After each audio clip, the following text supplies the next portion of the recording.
Hello everyone, very good afternoon. I hope you are fine. Welcome to Expert Classes by Manju ma'am. Student, जैसा कि आप सभी लोग जानते हैं कि आप लोगों का जो है को करिकुलर का पेपर 7 मई को होना निर्धारित हुआ है। इसका एग्ज़ाम आप लोगों का 7 मई को होगा। ये class BA, BSc, BCom, BBA 4th semester वालों का है। पेपर का नाम आप लोगों का है जनरल हिंदी। बहुत से बच्चों का मैसेज आ रहा था कि मैम हम लोग का भी क्लास दीजिए, तो ये आज आप लोगों का पार्ट 1 है स्टूडेंट। और हम कोशिश करेंगे कि 3-4 मॉडल पेपर आप लोगों को हम दे दें स्टूडेंट। देखिए, इस समय थोड़ी सी प्रॉब्लम है, घर में पिताश्री मेरे बीमार हैं, हॉस्पिटलाइज्ड हैं, इस वजह से हम क्लास नहीं ले पा रहे हैं।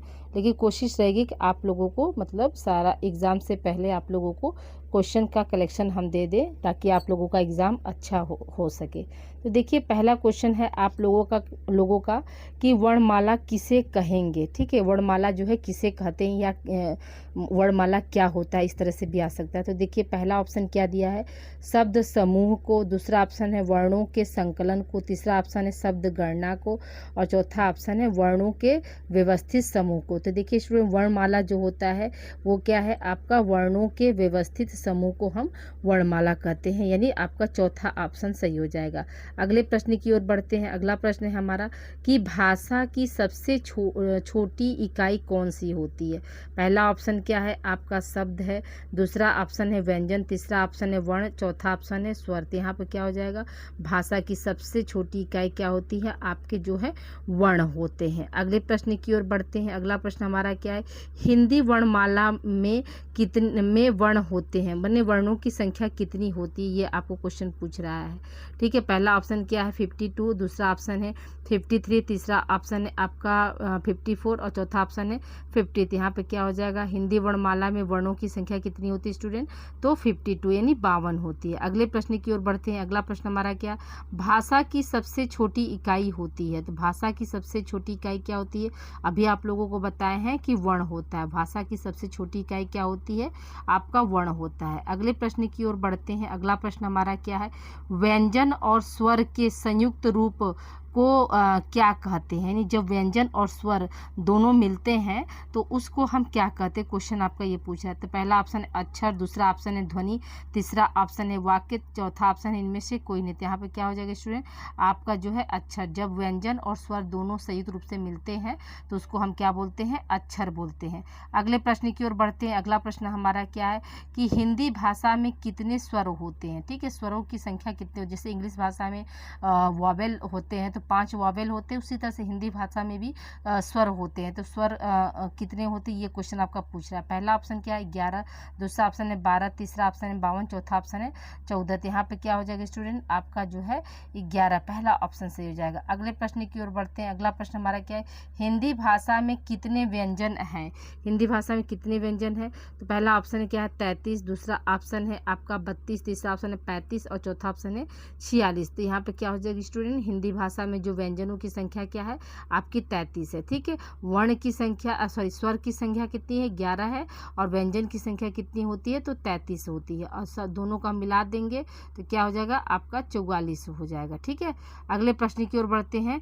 अगला प्रश्न हमारा क्या है, एक से अधिक वर्णों के मेल को कहते हैं। एक से अधिक वर्णों के मेल को हम क्या कहते हैं, पहला ऑप्शन दिया है व्यंजन, दूसरा ऑप्शन है अक्षर, तीसरा ऑप्शन है स्वर और चौथा ऑप्शन है अनुस्वार। तो एक से अधिक जब वर्ण मिलते हैं तो वो क्या बनाते हैं स्टूडेंट, तो उसको हम क्या है, व्यंजन कहते हैं।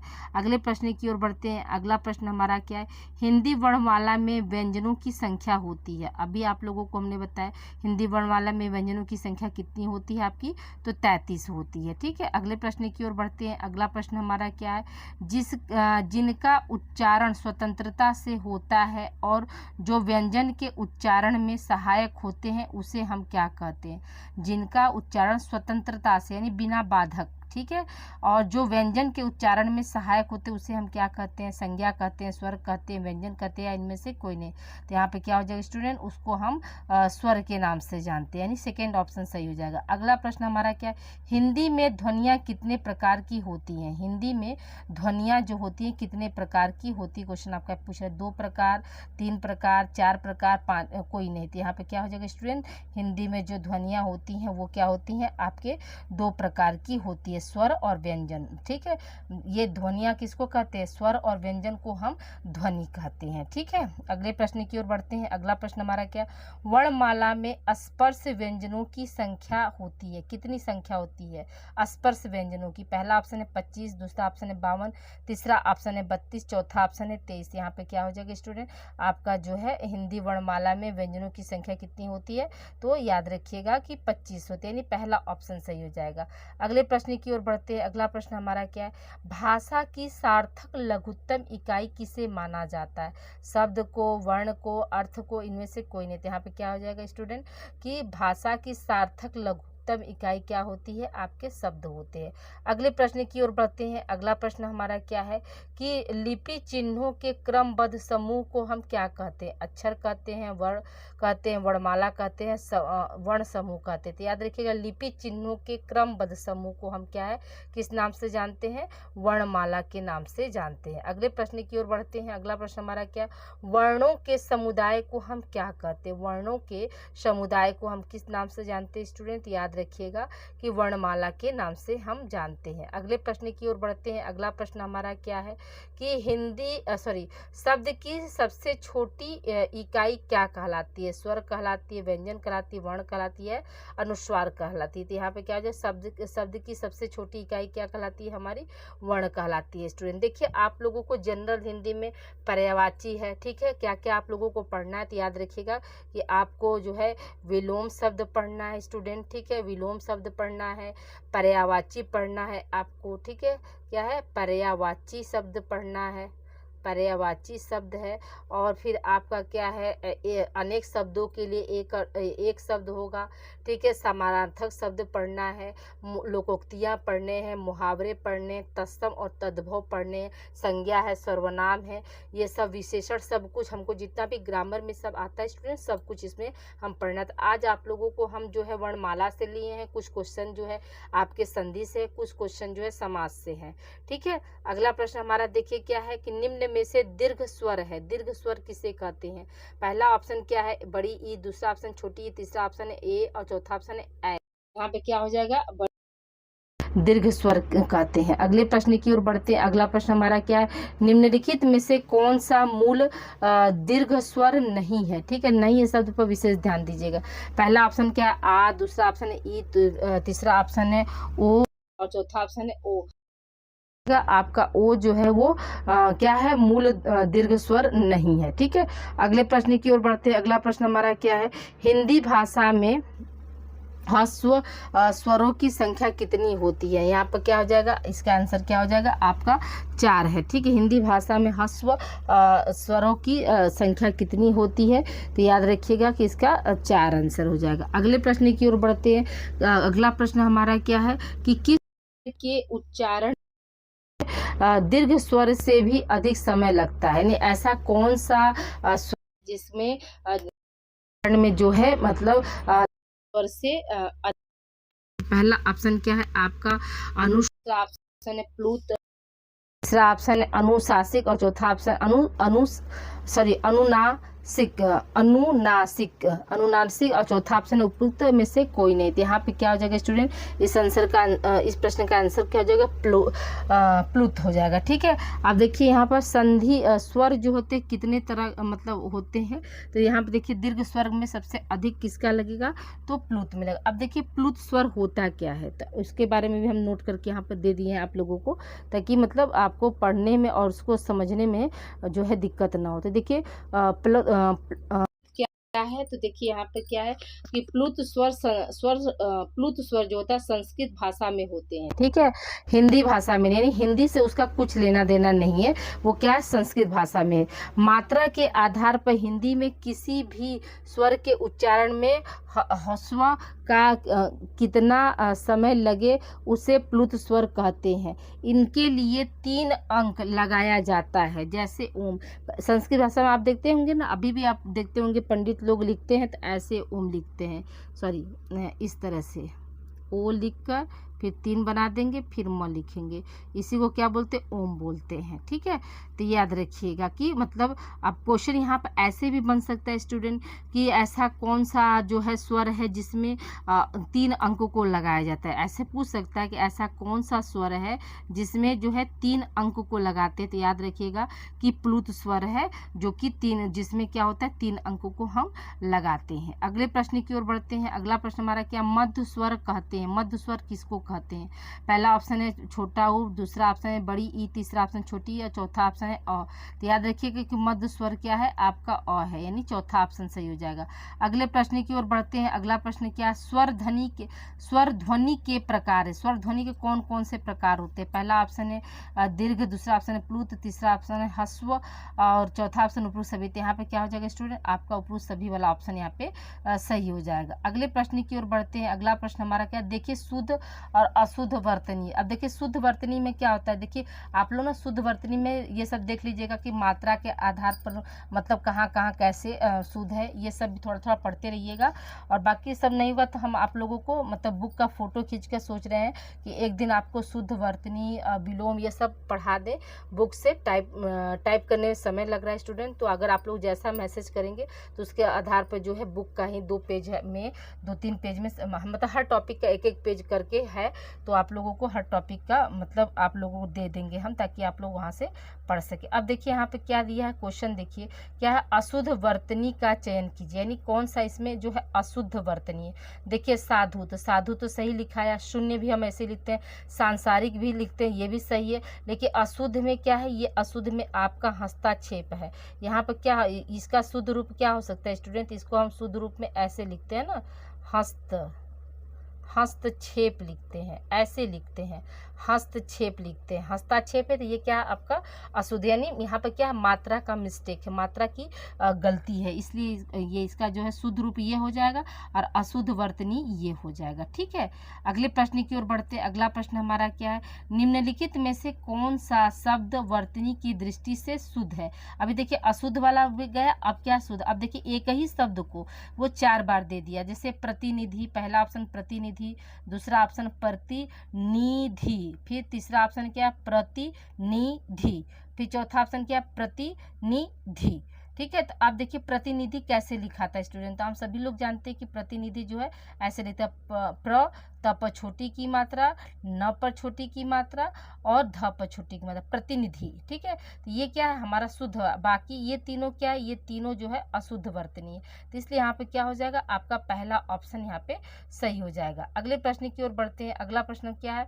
निम्न में वर्तनी की दृष्टि से शुद्ध शब्द है, यानी कौन सा शब्द जो है वर्तनी की दृष्टि से शुद्ध है, यानी सही है। पहला ऑप्शन क्या दिया है? पूज्य दिया है, दूसरा ऑप्शन क्या है? परीक्षण है, तीसरा ऑप्शन क्या है? प्राण है और चौथा ऑप्शन क्या है? परीक्षा है। देखिए पूज्य, ये पूज्य जो है गलत है। ठीक है, पूज्य क्या है? गलत है। पूज्य में क्या होता है आपका? देखिए पूज्य में जो है हम बड़ा ऊ की मात्रा लेते हैं, ऐसे लिखाता है पूज्य। ठीक है, ये हो गया। दूसरा क्या? परीक्षण कैसे लिखता है? प र प बड़ी की मात्रा और छ ड़, परीक्षण ऐसे लिखता है। प्राण नहीं होता है, क्या होता है? प्राण होता है। क्या होता है? प्राण होता है। अब देखिए यहाँ पर कौन सा सही शब्द है आपका, मतलब शुद्ध शब्द कौन सा है? तो चौथा ऑप्शन सही है यहाँ पर। ठीक है, तो ये तीनों क्या? ये तीनों अशुद्ध वर्तनी है, लेकिन शुद्ध वर्तनी में ये आपका चौथा है। ठीक है, आई होप समझ में आ गया होगा। अब देखिए यहाँ पर क्या क्वेश्चन है? अगला क्वेश्चन है आपका कि स्वर संधि कितने प्रकार की होती है? ठीक है, स्वर संधि जो कितने प्रकार की होती है? पहला ऑप्शन क्या? 5, दूसरा ऑप्शन 3, तीसरा ऑप्शन 4 और चौथा ऑप्शन है 6। तो यहाँ पे क्या हो जाएगा कि आपका जो है स्वर संधि जो होता है वो 5 प्रकार के होते हैं। अगले प्रश्न की ओर बढ़ते हैं। अगला प्रश्न हमारा क्या है? विद्यार्थी का सही संधि विच्छेद है। विद्यार्थी का जो है सही संधि विच्छेद क्या है? तो पहला ऑप्शन क्या है? विद्या प्लस अर्थ, दूसरा ऑप्शन है विद्या प्लस अर्थी, तीसरा ऑप्शन है विद प्लस अर्थी, चौथा ऑप्शन है विद्या प्लस अर्थी। तो यहाँ पर क्या? विद्यार्थी का जो शुद्ध रूप क्या हो जाएगा स्टूडेंट? संधि विच्छेद विद्या प्लस अर्थी, यानी विद्यार्थी। अगले प्रश्न की ओर बढ़ते हैं। अगला प्रश्न हमारा क्या? सावधान का सही संधि विच्छेद है।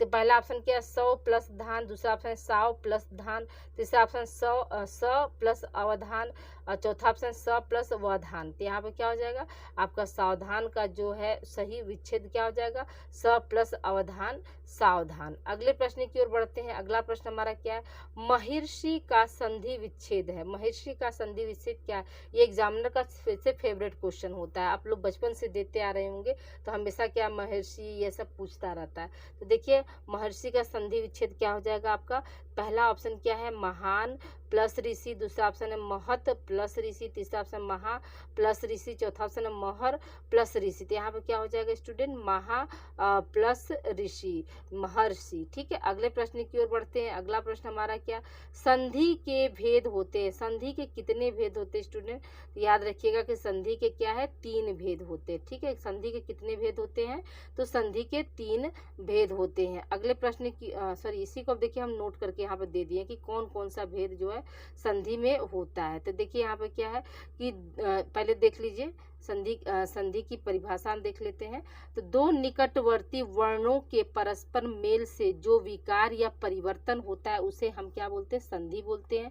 और संधि 3 प्रकार के होते हैं, या संधि के कितने भेद होते हैं, तो 3 भेद होते हैं, स्वर भेद स्वर संधि, व्यंजन संधि और विसर्ग संधि। ठीक है, स्वर संधि, व्यंजन संधि और क्या है विसर्ग संधि। ठीक है, अगले प्रश्न की ओर बढ़ते हैं। अगला प्रश्न हमारा क्या है कि स्वर संधि के कितने भेद होते हैं। तभी हमने आपको बताया स्वर संधि के कितने भेद होते हैं, तो 5 भेद होते हैं। ठीक है, नहीं सॉरी ये तो मतलब संधि के भेद थे, अब स्वर संधि जो है मतलब अलग से कितना भेद होगा, तो 5 होगा। अब देखिए कौन कौन से 5 भेद है उसको भी देखिए हमने यहाँ पर आप लोगों को। तो पहला ठीक है, पहला ऑप्शन नहीं, देखिए 2 स्वरों के मेल से जो परिवर्तन होता है उसे स्वर संधि कहते हैं। स्वर संधि के 5 भेद होते हैं, या स्वर संधि के 5 प्रकार होते हैं। पहला ऑप्शन सॉरी बार पहला ऑप्शन देखिए, पहला क्या है आपका दीर्घ संधि, दूसरा ऑप्शन है गुण संधि, तीसरा ऑप्शन है वृद्धि संधि, चौथा ऑप्शन है यण संधि। यण संधि देखिए ऐसे लिखा गया यण संधि, और 5वां क्या है आपका अनादि संधि। यानी स्वर संधि जो है आपका देखिए ध्यान से सुनिएगा, क्वेश्चन रहेगा संधि के भेद बताइए, तब आप क्या बताएंगे 3 भेद। ठीक है, संधि के क्वेश्चन ध्यान से देखिए, कंफ्यूज मत होइएगा, नहीं गलती हो जाएगी। संधि के भेद, सिर्फ संधि के भेद बोले, ठीक है, नाम नहीं दिया इसमें। ठीक है, संधि के भेद तो आपका क्या हो जाएगा 3 हो जाएगा। ठीक है, कौन कौन सा, स्वर संधि, व्यंजन संधि और विसर्ग संधि, ये क्या है आपके संधि के 3 भेद हुए। आप स्वर संधि में भी फिर पूछ सकता है आपका एग्जामिनर कि स्वर संधि के कितने भेद होते हैं, तो 5 भेद होते हैं। कौन कौन से, ये 5 के नाम आप अच्छे से याद रख लीजिएगा। अगले प्रश्न की ओर बढ़ते हैं। अगला प्रश्न हमारा क्या, दीर्घ संधि के उदाहरण है। दीर्घ संधि के कौन कौन से उदाहरण है, पहला ऑप्शन है विद्यालय, दूसरा ऑप्शन रजनीश, तीसरा ऑप्शन पुस्तकालय और चौथा ऑप्शन है पुरुष सभी। यहाँ पे क्या हो जाएगा पुरुष सभी वाला ऑप्शन यहाँ पे सही हो जाएगा। अगले प्रश्न की ओर बढ़ते हैं। अगला प्रश्न हमारा क्या है कि विद्यार्थी तथा कदापि में कौन सी संधि, यानी विद्यार्थी का नाम दे दिया, सॉरी विद्यार्थी दे दिया और कदापि 2 शब्द दे दिया, और पूछ रहा है कि इसमें कौन सी संधि है। पहला ऑप्शन क्या, दीर्घ संधि, गुण संधि, वृद्धि संधि और इनमें से कोई नहीं। तो यहाँ पे क्या हो जाएगा स्टूडेंट, दीर्घ संधि हो जाएगा। ठीक है, दीर्घ संधि हो जाएगा। अगले प्रश्न की ओर बढ़ते हैं। अगला प्रश्न हमारा क्या है कि अनुरूप में कौन सा समास है। ठीक है, अनुरूप में कौन सा समास है। पहला ऑप्शन क्या है आपका अव्ययी भाव समास, कर्मधारय समास, तत्पुरुष समास, बहुब्रीहि समास। यहाँ पे क्या हो जाएगा स्टूडेंट, आपका अव्ययी भाव समास हो जाएगा। अनुरूप में क्या है आपका अव्ययी भाव समास जो है देखने को मिलता है। अगले प्रश्न की ओर बढ़ते हैं। अगला प्रश्न हमारा क्या है कि यथाशक्ति, ठीक है, यथाशक्ति, प्रतिदिन, रातों रात, आजन्म आदि में कौन सा समास है। पहला ऑप्शन क्या है आपका अव्ययी भाव समास, द्विगु समास, तत्पुरुष समास, इनमें से कोई नहीं। तो यहाँ पे क्या हो जाएगा आपका पहला ऑप्शन सही हो जाएगा कि अव्ययी भाव समास जो है प्रतिदिन, यथाशक्ति, रातों रात, आजन्म में होता है। अगले प्रश्न की ओर बढ़ते हैं। अगला प्रश्न हमारा क्या, जिस समास में कोई पद प्रधान नहीं होता उसे कहते हैं, क्या कहते हैं, द्विगु समास, द्वंद्व समास, कर्मधारय समास और बहुब्रीहि समास। तो यहाँ पर क्या हो जाएगा स्टूडेंट, आपका बहुब्रीहि समास हो जाएगा। ठीक है, आज की क्लास आप लोगों को कैसी लगी तो प्लीज़ आप लोग कमेंट करके जरूर बताइएगा। और आज से आप लोगों की क्लास स्टार्ट हो गई स्टूडेंट। ठीक है, 3-4 मॉडल पेपर हम आप लोगों को हर टॉपिक से करा देंगे, तो आप लोगों को आसान हो जाएगा। उसके अतिरिक्त भी आप लोग जैसे पर्यायवाची हुआ, विलोम शब्द हुआ, ठीक है, आप तत्भव, तत्सम, तत्भव भी आप पढ़िए, लोकोक्ति, मुहावरा भी पढ़िए। ये सब मुहावरा वगैरह सब मतलब सब आपके एग्जाम में आएगा। ठीक है, तो आप लोग साइड से जो है ये सब चीज़ें, बाकी तो हम पेपर की तैयारी करा ही रहे हैं, लेकिन साइड से इन सब चीज़ों को भी आप लोग पढ़ते चलिएगा। वीडियो को जो है देखिए, लाइक और शेयर करना बिल्कुल ना भूलें। लाइक और शेयर करना आप लोग बिल्कुल ना भूलें। देखिए, हम बीच बीच में कभी नहीं बोलते हैं कि नहीं लाइक कीजिए, शेयर कीजिए, लेकिन जो है लास्ट में आप लोगों को याद दिलाने के लिए बोलना पड़ता है कि प्लीज़ वीडियो को लाइक और शेयर करना ना भूलें। आज से जो है आप लोगों की क्लास स्टार्ट हो गई स्टूडेंट। ठीक है, तो आज की क्लास आप लोगों को कैसी लग रही स्टूडेंट, ये आप लोग अपना वैल्यूएबल कमेंट देकर जरूर आप लोग बताइएगा। ओके, मिलते हैं हम अगली क्लास में। अगला क्लास में जो है आप लोगों को हम मुहावरा, लोकोक्तियाँ और कोशिश रहेगा तो पर्यायवाची शब्द भी आप लोगों को हम उसमें पढ़ा देंगे। ठीक है, मिलते हैं हम अगली क्लास में। Thank you for watching student.